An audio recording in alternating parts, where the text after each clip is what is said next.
Assalamualaikum warahmatullahi wabarakatuh. Perkenalkan, nama saya David Arianto, NIM 20086370. Berasal dari prodi Penjaskesrek. Di sini saya akan menjelaskan sedikit tentang ontologi, epistemologi, dan aksiologi. Yang pertama, ontologi. Kata ontologi menurut bahasa berasal dari bahasa Yunani. Kata ontologi berasal dari kata ontos yang berarti berada. Ontologi adalah bagian filsafat yang paling umum, atau merupakan bagian dari metafisika. Dan metafisika merupakan salah satu bab dari filsafat. Objek telaah ontologi adalah yang ada tidak terikat pada satu perwujudan tertentu. Ontologi membahas tentang yang ada secara universal, yaitu berusaha mencari inti yang dimuat setiap kenyataan yang meliputi segala realitas dalam semua bentuknya. Setelah menjelajahi segala bidang utama dalam ilmu filsafat, seperti filsafat manusia, alam dunia, pengetahuan, kehutanan, moral, dan sosial, kemudian disusunlah uraian ontologi. Maka ontologi sangat sulit dipahami jika terlepas dari bagian-bagian dan bidang filsafat lainnya. Dan ontologi adalah bidang filsafat yang paling sukar. Yang kedua, epistemologi. Epistemologi filsafat membicarakan tiga hal, yaitu objek filsafat atau yaitu yang dipikirkan, cara memperoleh pengetahuan filsafat, dan ukuran kebenaran atau pengetahuan filsafat.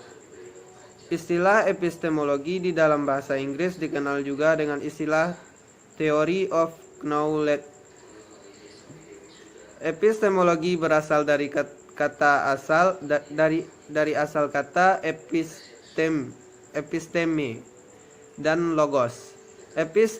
Episteme berarti pengetahuan dan logos berarti teori.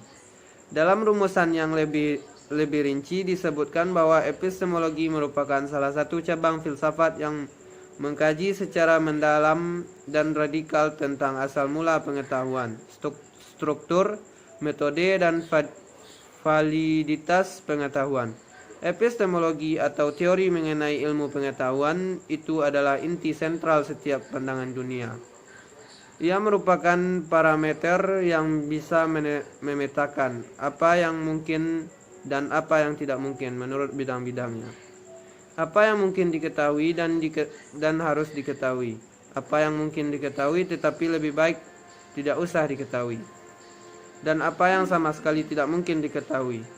Epistemologi dengan demikian bisa dijadikan sebagai penyaring atau filter terhadap objek-objek pengetahuan. Tidak semua objek mesti dijelajahi oleh pengetahuan manusia.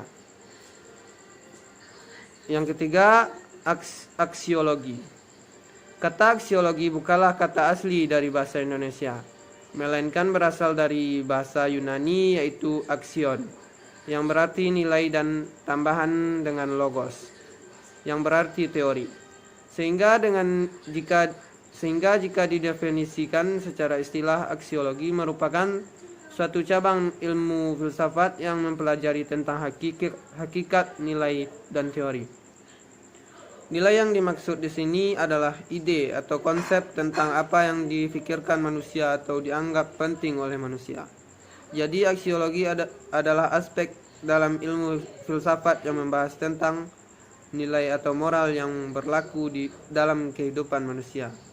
Menurut Theodor Bramel, seorang tokoh filosof klasik, aksiologi dibagi menjadi tiga. Pertama ada moral, etika atau tindakan manusia.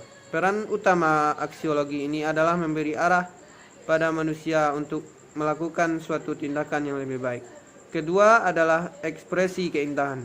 Di sini aksiologi berperan sebagai pembimbing dalam diri manusia untuk berekspresi yang melahirkan suatu keindahan dalam dirinya. Ketiga yaitu politik. Pada tingkatan ini, aksiologi berperan sebagai sarana proses sosialisasi manusia.